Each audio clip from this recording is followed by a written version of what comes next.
یال و دروغ بافن، همه تو کار لافن، ذخایرشون پشمک، میگن همش موشک. ما فقط به موشک ها تکیه نداریم، هرچند به اندازه کافی و بیش از نیاز آنها را ذخیره کرده ایم. دکتراشون پاس دارن، کرونا یا غم دارن، توی سرم من موندن، میدن پاس واکسن.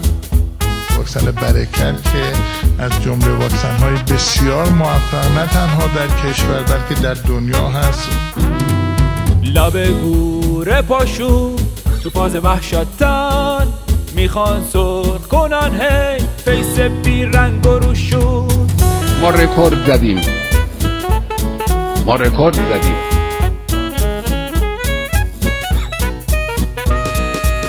سنگ پای قزوینان، گدای روس و چینان، لشکر رباطات کو پروتر پر رو. نافذ یک مفهوم این است که این گام اول است. گل پای آب دوختو بس گیاه شرشو، چیلی چیلی پم پم پم پدر کوانتوم.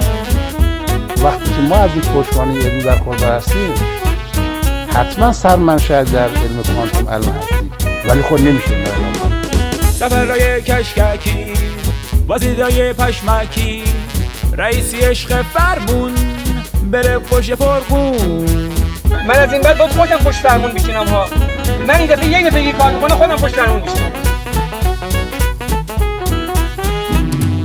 میخوان کاخ سفید بشه حسینیه، بچسقا چه زینو داریم میشین پدید.